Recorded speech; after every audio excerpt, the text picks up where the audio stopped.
శ్రీ గణేశాయ నమః. శ్రీమాత్రే నమః. శివాయ గురవే నమః. శ్రీకృష్ణ పరబ్రహ్మణే నమః. శ్రీరామాయ నమః. శ్రీ గురుభ్యో నమః. నమః శివాభ్యాం నవయౌవనాభ్యాం పరస్పరాశ్లిష్టవపుర్ధరాభ్యాం నగేంద్రకన్యా వృషకేతనాభ్యాం నమో నమః శంకర పార్వతీభ్యాం. హర హర మహాదేవ శంభో శంకర. మోహనవాణి ఛానల్ ద్వారా పరమ పవిత్రమైనటువంటి కార్తీక మాసంలో శివ సంబంధమైనటువంటి విషయాలను వింటూ ఉన్నటువంటి భక్తామ తల్లులకు తండ్రులకు ముందుగా నా యొక్క నమస్కారాలు. ఇప్పటికి మనం పంచభూత లింగాలలో 2 లింగాల యొక్క దేవాలయాల గురించి చెప్పుకున్నాం. ఒకటి కంచిలో ఉండేటటువంటి భూలింగం, అలాగే చిదంబరంలో ఉండేటటువంటి ఆకాశలింగం. ఈ రోజున 3వదైనటువంటి వాయులింగం గురించి మాట్లాడుకుందాం. ఈ వాయులింగ దేవస్థానం మన అదృష్టం కొద్దీ మన ఆంధ్రప్రదేశ్లోనే ఉంది. అది శ్రీకాళహస్తి, తిరుపతి జిల్లా శ్రీకాళహస్తి పట్టణంలో ఉంది. దక్షిణ భారతదేశంలో అత్యంత ప్రసిద్ధి చెందినటువంటి శివాలయాల్లో ఇదొకటి. చాలామంది దీన్ని దక్షిణ కాశీ అని కూడా పిలుస్తుంటారు. శంకరుడు తనను ఆపి మోక్షం ఇవ్వడానికి ముందు కన్నప్ప లింగం నుండి ప్రవహించేటటువంటి రక్తాన్ని కప్పడానికి తన 2 కళ్ళను సమర్పించడానికి సిద్ధంగా ఉన్నటువంటి ప్రదేశమే ఇది. తిన్నడు అని తర్వాత కన్నప్ప కన్ను అర్పించాడు కాబట్టి కన్నప్ప అయినాడు. పరీక్ష పెట్టాడు. పరమేశ్వరుడి యొక్క ఒక కంటి నుంచి నెత్తురుగారుతుంటే తన కన్ను పీకి పెట్టాడు. కన్నుకు కన్నే మందు అనుకున్నాడు. 2వ కన్ను నుంచి కూడా రక్తం రావడం మొదలుపెట్టింది. అప్పుడు ఆ 2వ కన్ను ప్రాంతంలో కాలు అడ్డం పెట్టి తెలియటానికి తన 2వ కన్ను పీకి సమర్పించాడు. అందుకని కన్నప్ప అన్నాడు. అలాంటి దేవస్థానం ఈ శ్రీకాళహస్తి. అంతేకాదు, ఒక సాలెపురుగు, ఒక నాగుపాము, ఒక ఏనుగు, ఈ 3ంటికి కూడా మోక్షాన్ని ప్రసాదించినటువంటి క్షేత్రం కాబట్టి శ్రీకాళహస్తి అని పేరు వచ్చింది. శ్రీ అంటే సాలెపురుగు, కాళం అంటే పాము, హస్తి అంటే ఏనుగు. ఇది తిరుపతి పట్టణానికి 36 కిలోమీటర్ల దూరంలో ఉన్నది శ్రీకాళహస్తి ఆలయం. ఒకవేళ విజయవాడ నుంచి కనుక మనం వెళుతూ ఉంటే తిరుపతి కంటే ముందే ఈ శ్రీకాళహస్తి స్టేషన్లో మనం దిగి వెళ్ళచ్చు. అయితే పంచభూత లింగాలలో ఇది గాలిని సూచిస్తుంది. గాలి అంటే వాయువు. ఈ ఆలయాన్ని రాహుకేతు క్షేత్రంగా కూడా భావించి ఇక్కడ రాహుకేతువులు ఇద్దరికీ పూజలు కూడా జరుగుతాయి. అలాగే ఇందాక మనం చెప్పుకున్నట్టు దక్షిణ కైలాసంగా కూడా పిలుచుకుంటాం. అంటే వాస్తవానికి కైలాసం ఎక్కడుంది? హిమాలయ పర్వతాల్లో ఎక్కడో పైన ఉందని అంటాం ఉత్తరంలో. అది కానీ ఇక్కడ దక్షిణంలో ఉండే కైలాసంగా కూడా దీన్ని పరిగణిస్తారు. లోపల ఉండేటువంటి అంతరాలయం 5వ శతాబ్దంలో నిర్మించబడింది అని ఇక్కడ ఉండే శాసనాలను బట్టి మనకు అర్థమవుతుంది. బయట ఉండేటటువంటి ఆలయం అంతా 11వ శతాబ్దంలో రాజేంద్ర చోళుడు, ఆయన వంశీకులు, ఆ తరువాత విజయనగర సామ్రాజ్య పరిపాలకుల చేత నిర్మాణం చేయబడింది. ఇక ఈ క్షేత్ర పురాణం గురించి కనుక మనం ఆలోచిస్తే ఈ క్షేత్రం సువర్ణముఖి నదీ తీరాన వెలసి ఉన్నటువంటి స్వయంభువు ఈ లింగం. లింగానికి ఎదురుగా ఉన్నటువంటి దీపం ఆ లింగం నుంచి వచ్చే గాలికి రెపరెపలాడుతూ కనిపిస్తుంది. అందుకనే వాయులింగము అన్నారు. ఇక్కడ ఉండేటువంటి అమ్మవారి పేరు జ్ఞాన ప్రసూనాంబ, శ్రీ జ్ఞాన ప్రసూనాంబ. అంటే ముగురమ్మలలో ఒక్కరు ఇక్కడ ఉంటుందన్నమాట. ముగురమ్మలు అంటాం కదా, లక్ష్మీదేవి, సరస్వతి, పార్వతీదేవి. ముగురమ్మలకి ఒకళ్ళు ఈ జ్ఞానప్రసూనాంబ. ఇక్కడ ఉండేటటువంటి శివలింగం వర్తులాకారంగా ఉండకుండా రౌండ్గా ఉండదు, చతురస్రాకారంగా ఉంటుంది. అదొక విశేషం. ఈ స్థల పురాణం ప్రకారం ఇది బ్రహ్మదేవుడికి కూడా జ్ఞానం ప్రసాదించినటువంటి క్షేత్రం. అలాగే వశిష్ఠ భగవానుడు ఒక సాలెపురుగు, ఒక పాము, ఒక ఏనుగు, ఒక బోయవాడైనటువంటి తిన్నడు, వేశ్యకాంతలు, యాదవరాజు, వీళ్ళందరితోటి పెనవేసుకొని ఉన్నటువంటి క్షేత్రం ఈ కాళహస్తీశ్వర క్షేత్రం. పూర్వం ఇదంతా అరణ్యంగా ఉండేది. అప్పుడు తిన్నడు అనేటువంటి ఒక వేటగాడు నిత్యము ఆలన పాలన లేకుండా ఉన్నటువంటి ఈ శివయ్య లింగాన్ని చూసి ప్రతిరుత్యము వచ్చి స్వామిని కొలుస్తూ ఉండేవాడు. చూడండి, తిన్నడి భక్తి అంటే భక్తి. అటువంటి భక్తి ఉంది కాబట్టే శివుడి యొక్క సాక్షాత్కారం పొందాడు. ఈ శివాలయానికి ఎదురుగ్గా ఉండేటువంటి ఒక కొండ మీద కన్నప్పకు కూడా గుడి ఉందంటే ఆలోచించండి ఎంత భక్తుడో. ఆ తిన్నడి యొక్క భక్తిని పరీక్షించడానికి స్వామివారు ఒకరోజు తన కంటి నుండి నెత్తురు గార్చాడు. వెంటనే కన్నప్ప తన కన్ను పీకి స్వామివారి కంటికి అమర్చాడు. ఆ కంటికి వచ్చే నెత్తురు ఆగిపోయింది. పరీక్ష పెట్టడానికి స్వామి రెండవ కంటి నుండి కూడా నెత్తురు గార్చడం మొదలుపెట్టాడు. భక్తుడైనటువంటి తిన్నడు ఏమాత్రం సందేహించకుండా తన రెండవ కన్నును కూడా పీకి స్వామివారికి అమర్చాడు. వెంటనే స్వామి ప్రత్యక్షమైనాడు. భక్తుడైనటువంటి తిన్నడిని కన్నప్ప అన్నాడు.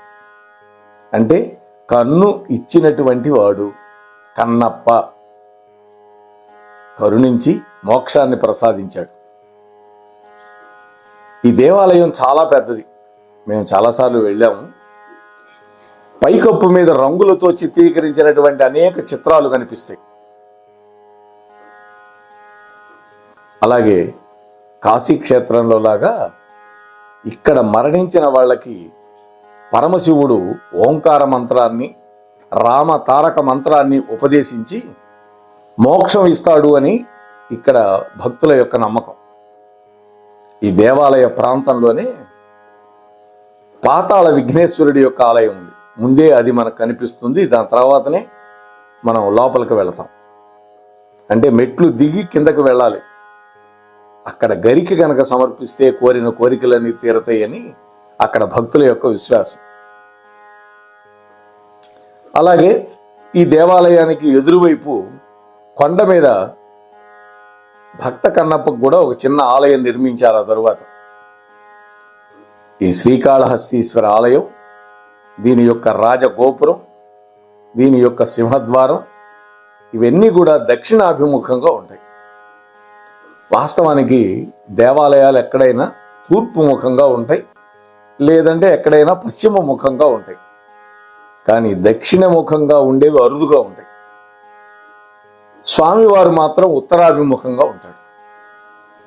ఆదిశంకరాచార్యులు ఇక్కడ శ్రీచక్రాన్ని స్థాపించారు. ఇది ఒక్కచోటే కాదు, మధుర మీనాక్షి ఆలయంలో, కంచి కామాక్షి ఆలయంలో, అలాగే జలలింగం అయినటువంటి జంబుకేశ్వరంలో కూడా శంకరాచార్యులు గారు శ్రీచక్రాన్ని స్థాపన చేసి అమ్మవారి యొక్క రౌద్ర రూపాన్ని తగ్గించారు అని అంటారన్నమాట. అయితే ఈ క్షేత్రానికి చాలా పేర్లు ఉన్నాయి. ఇందాక మనం చెప్పుకున్నట్టు దక్షిణ కైలాసం అని, సత్యమహాభాస్కర క్షేత్రం అని, సజ్జోముక్షి క్షేత్రం అంటే అప్పటికప్పుడే మోక్షం ఇచ్చేది. అలాగే శివ ఆనందైక నిలయం అని చెప్పారు. మహాశివరాత్రి రోజు ఇక్కడ బ్రహ్మాండమైన ఉత్సవం జరుగుతుంది. వేలల్లో కాదు లక్షల్లో జనం వస్తారని చెప్పుకుంటారు. ధూర్జటి కూడా అష్టదిగ్గజాల్లో ఒకడు. శ్రీకృష్ణ దేవరాయల ఆస్థానంలో ఉన్నటువంటి ధూర్జటి శ్రీకాళహస్తీశ్వరుడి మీద ఒక శతకం కూడా రాశాడు. అందులో శ్రీకాళహస్తి యొక్క స్థల పురాణాన్ని కూడా ఆయన ఉటంకించడం జరిగింది. శ్రీకాళహస్తీశ్వర మాహాత్మ్యం అనేటువంటి పేరుతో ఉన్న గ్రంథంలో ఆ కాళహస్తీశ్వర మహత్యంలో ఒక పద్యం ఉన్నది. ఏ వేదంబు పఠించే లూత, లూత అంటే సాలెపురుగు. ఏ వేదంబు పఠించే లూత, భుజగంబు ఏ శాస్త్రముల్ చదివే. భుజగం అంటే పాము. తాను ఏ విద్యాభ్యాసమునర్చకరి, ఆ ఏనుగు ఏ చదువులు చదివింది. చెంచు ఏ మంత్రమూహించే. ఆహా, చెంచు అంటే ఇక్కడ కన్నప్ప.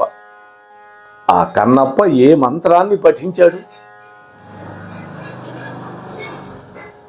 బోధావిర్భావ విధానముల్ చదువులయ్యా కావు, మీ పాద సంసేవ శక్తియే కాక జంతుతతికిల్ శ్రీకాళహస్తీశ్వర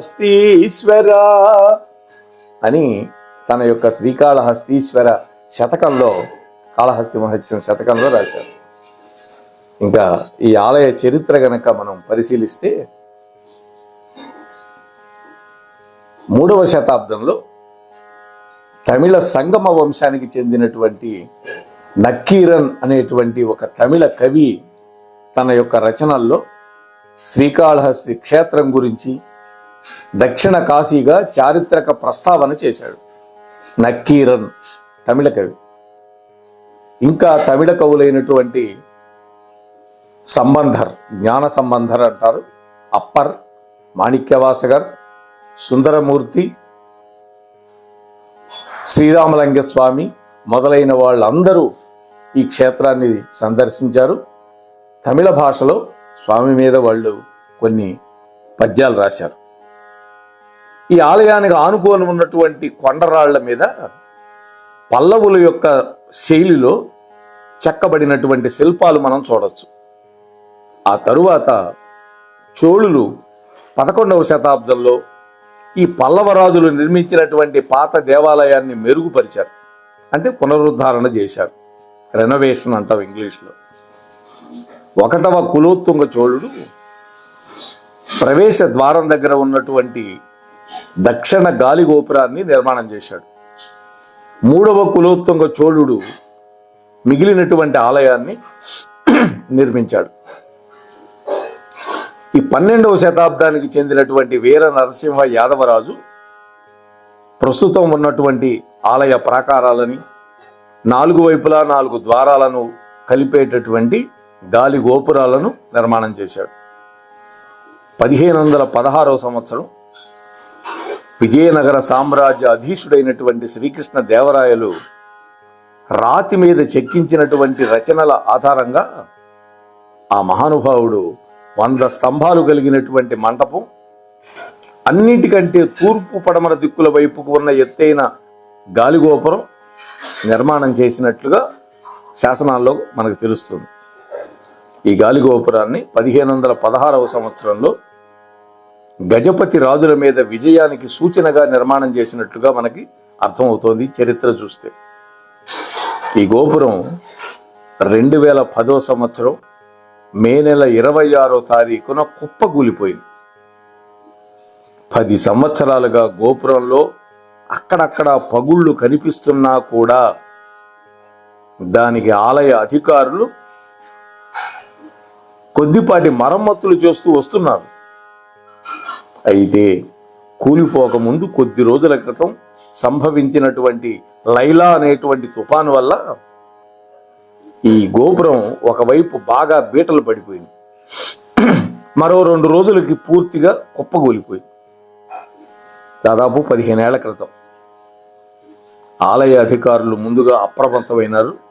ఆ చుట్టుపక్కల కుటుంబాలందరినీ దూరంగా తరలించారు. దానివల్ల ఎటువంటి ప్రాణ నష్టం సంభవించలేదు. కానీ 2 రోజుల తర్వాత ఆ శిథిలాల కింద ఒక వ్యక్తి మృతదేహం దొరికింది. ఈ కూలిపోవడానికి గల కారణాన్ని అన్వేషించడానికి ప్రభుత్వం సాంకేతిక నిపుణులతో కూడినటువంటి ఒక కమిటీని కూడా నియమించింది. 1529 సంవత్సరంలో అచ్యుతరాయలు తన యొక్క పట్టాభిషేక మహోత్సవాన్ని ఇక్కడే జరుపుకొని ఆ తరువాత తన రాజధానిలో జరుపుకున్నాడు. 1912లో దేవకోటైకి చెందినటువంటి నాటుకోటి చెట్టియార్ అని ఆ మహానుభావుడు 9 లక్షల రూపాయల విరాళం ఇవ్వడం వల్ల దేవాలయానికి తుది రూపు వచ్చింది.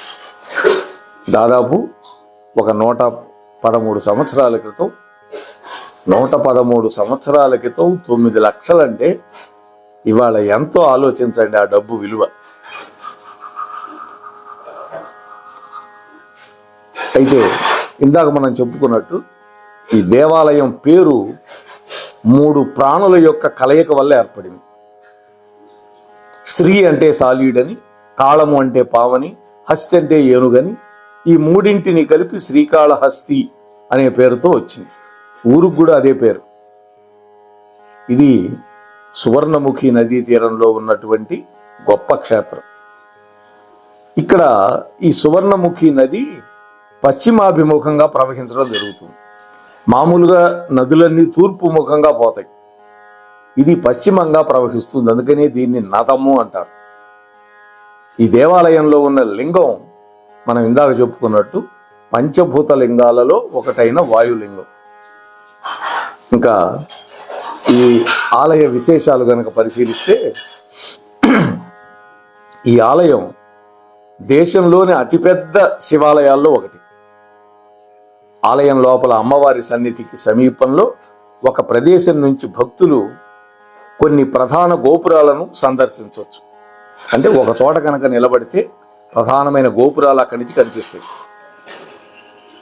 ఇలాంటి సదుపాయం భారతదేశంలో కేవలం కొన్ని ఆలయాలకు మాత్రమే ఉంటుంది.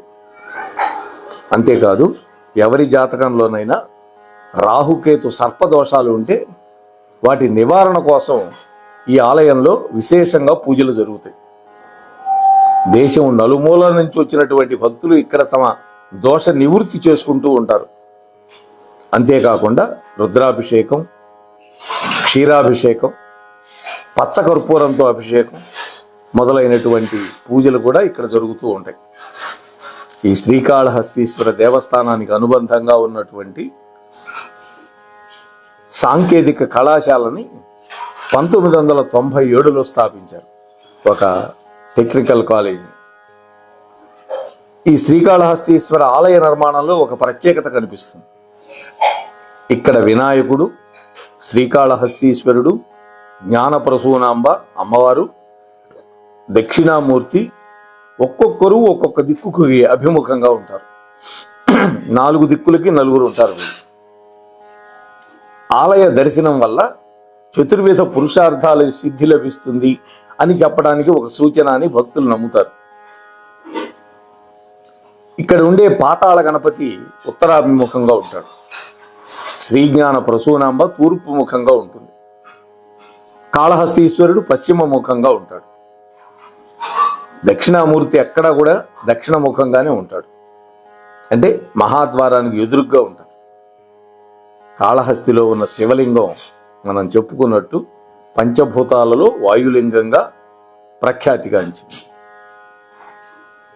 అంటే స్వామి యొక్క వాయుతత్వానికి నిదర్శనంగా గర్భాలయంలో కుడివైపున ఉన్నటువంటి 2 దీపాలు ఎప్పుడు కూడా చెలిస్తూ ఉంటాయి. వాయువు సోకినప్పుడు దీపం చెలుస్తుంది కదా, అలా. అలాగే గోపురాల విషయం చూస్తే ఇందాక మనం చెప్పుకున్నట్టు 4 వైపులా 4 గోపురాలు ఉన్నాయి. రాజగోపురం మాత్రం 120 అడుగుల ఎత్తు ఉంటుంది. అది శ్రీకృష్ణ దేవరాయలు కట్టించారు. ఇక దక్షిణ గోపురం నుండి భక్త కన్నప్ప గుడికి, బ్రహ్మదేవుడి గుడికి కూడా మనం వెళ్ళొచ్చు. అలాగే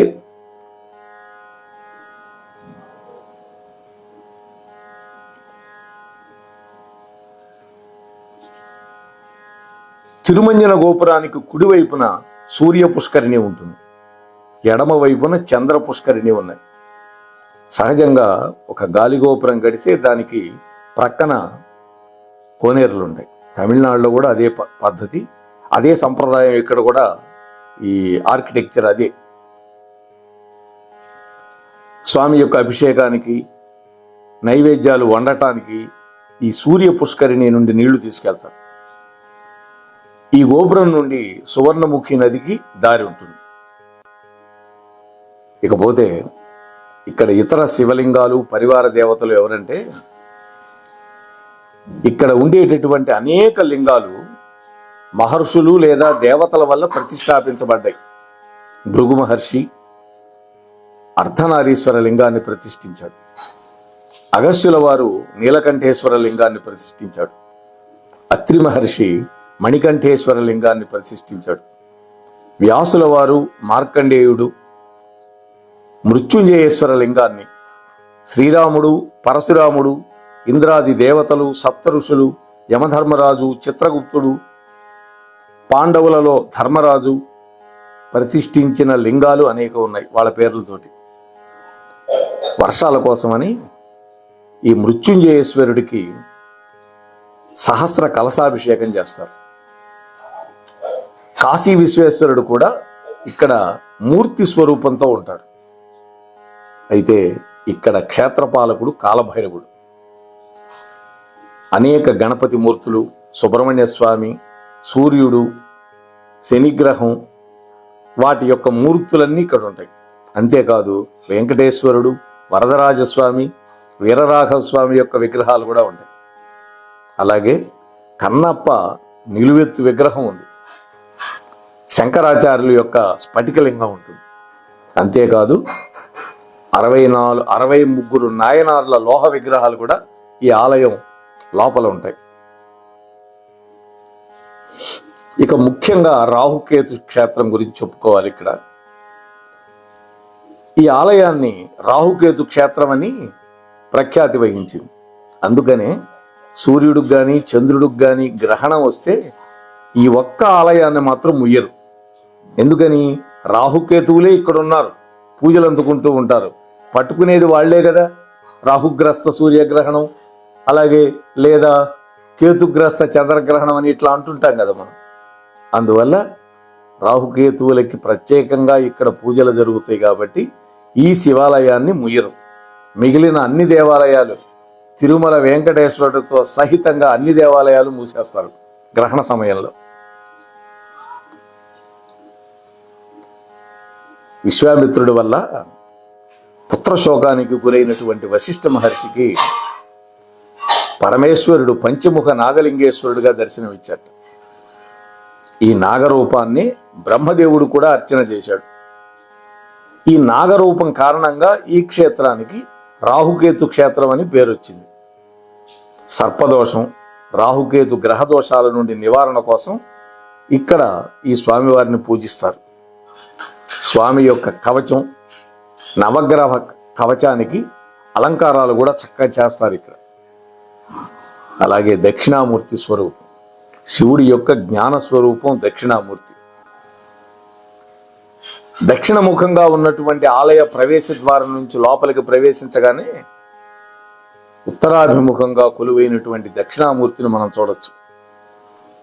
దక్షిణామూర్తి పూజలు అందుకోవటం కారణంగా ఇది జ్ఞాన ప్రధానమైనటువంటి క్షేత్రం అని పిలువబడింది. ఈ విధమైనటువంటి దక్షిణామూర్తి విగ్రహం మరెక్కడా కనపడదు. ఇక్కడ వైదిక సాంప్రదాయానికి ప్రముఖ స్థానం కూడా ఉన్నది. ఆలయంలో జరిగే కొన్ని ముఖ్యమైన సేవలు ఏంటంటే కర్పూర హారతి, అష్టోత్తర అర్చన, సహస్రనామార్చన, త్రిశతి అర్చన, పాలాభిషేకం, పచ్చకర్పూరంతో అభిషేకం, కాశీ గంగాజలంతో అభిషేకం, అలాగే శ్రీ శనేశ్వర స్వామికి అభిషేకం, శుక్రవారం పూట జ్ఞాన పరశునాంబిక అమ్మవారికి ఊంజల్ సేవ, అలాగే వివాహ కట్నం, పంచామృతాభిషేకం, అఖండ దీపారాధన కట్నం, నిత్యోత్సవం ఉదయం పూట జరుగుతుంది. ప్రదోష కాలంలో నందీశ్వరుడికి సేవ ఉంటుంది. నంది సేవ అంటే నంది మీద స్వామిని ఊరేగిస్తారు. అలాగే రాత్రిపూట ఏకాంత సేవ, ఉదయం పూట సుప్రభాత సేవ, అలాగే శనిదోష నివారణ కోసం జ్యోతి దీపకట్నం,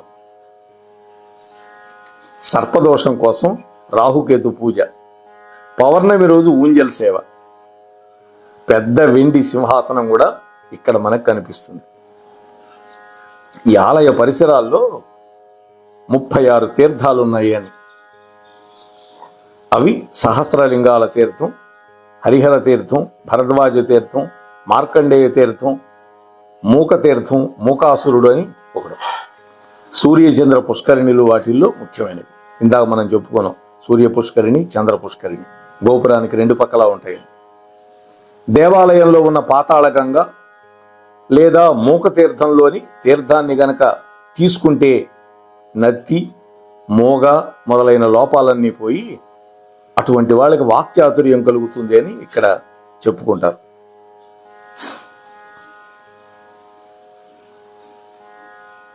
ఇక్కడ పండగల విషయానికి వస్తే మహాశివరాత్రి సమయంలో బ్రహ్మోత్సవాలు వారం రోజుల పాటు అంగరంగ వైభవంగా జరిపిస్తారు. ఈ రోజుల్లో ఆలయం లోపలే కాకుండా 4 ప్రధాన వీధులైనటువంటి నెహ్రూ వీధి, కుంకాల వీధి, తేరు వీధి, నగరి వీధులలో జనం కిటకిటలాడుతూ ఉంటారు. చుట్టుపక్కల గ్రామాల నుంచే కాకుండా ప్రక్క రాష్ట్రాలైనటువంటి తమిళనాడు, కర్ణాటకల నుంచి కూడా విశేష సంఖ్యలో భక్తులు వస్తారు.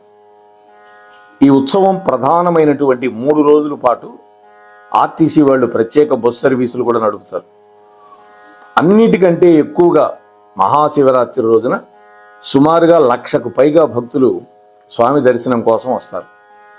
ఈ రద్దీని తట్టుకోవడం కోసం ఆలయ అధికారులు ప్రత్యేక ఏర్పాట్లు చేస్తారు. శంకరుడు కళాప్రియుడు కాబట్టి ఆలయ సమీపంలో ఏర్పాటు చేసినటువంటి కళా వేదిక మీద రాష్ట్రం నలుమూలల నుంచి వచ్చినటువంటి గాయని గాయకులు, హరికథలు చెప్పేవాళ్ళు, నాట్య కళాకారులు, నర్తకీమణులు, భజన బృందాలు, మిమిక్రీ చేసేవాళ్ళు, సంగీత వాయిద్యకారకులు భక్తులకి తమ యొక్క కళా కౌశలంతో రంజింపు చేస్తూ ఉంటారు. ఇక్కడికి విచ్చేసినటువంటి సినీ కళాకారుల్లో సినీ సంగీత దర్శకుడు మణిశర్మ, అలాగే నటి భరతనాట్య కళాకారిణి శోభన, నేపథ్య గాయకులు ఎస్పి బాలసుబ్రహ్మణ్యం మొదలైన వాళ్ళు ముఖ్యులు.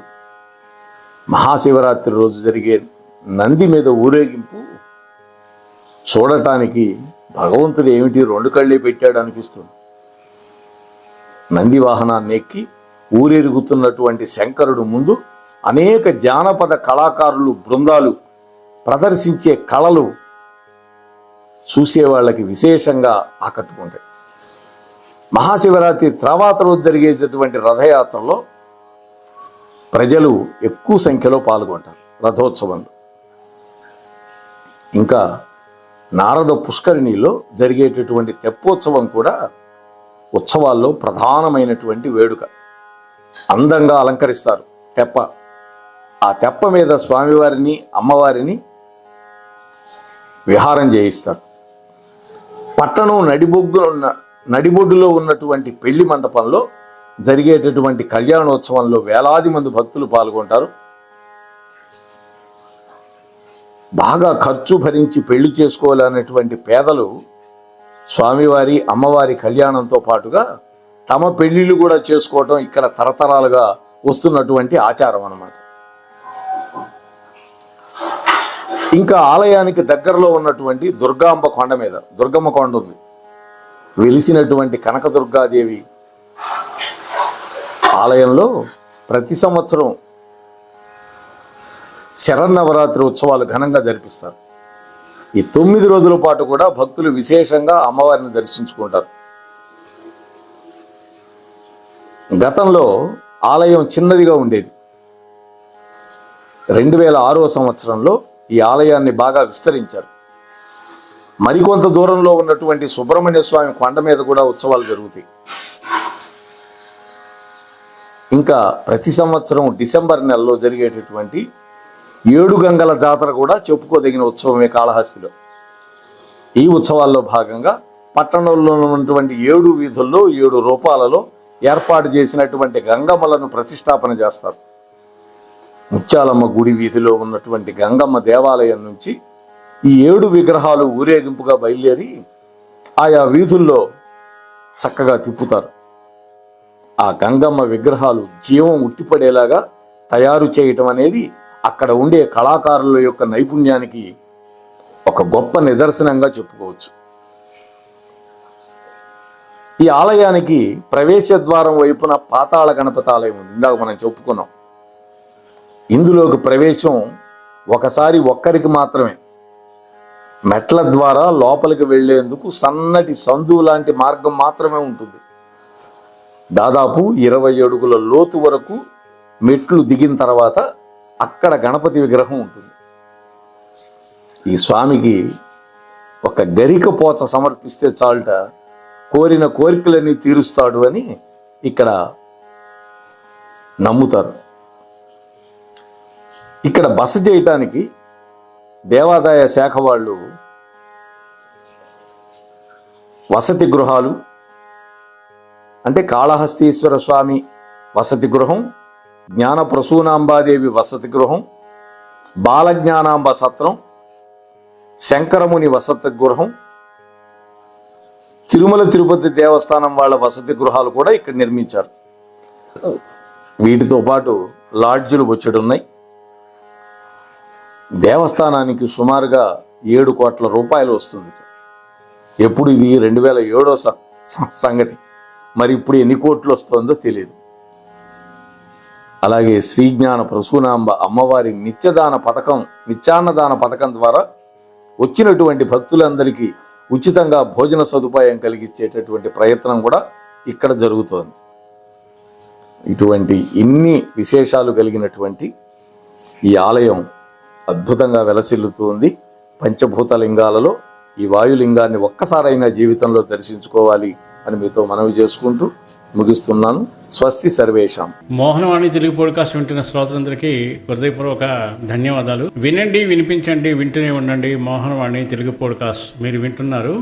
మోహనవాణి. మన మోహనవాణి కార్యక్రమాలు మీకు నచ్చినట్లయితే వెంటనే ఒక లైక్ చేయండి, అలాగే కామెంట్ చేయండి, ఎక్కువ మందికి షేర్ చేయండి.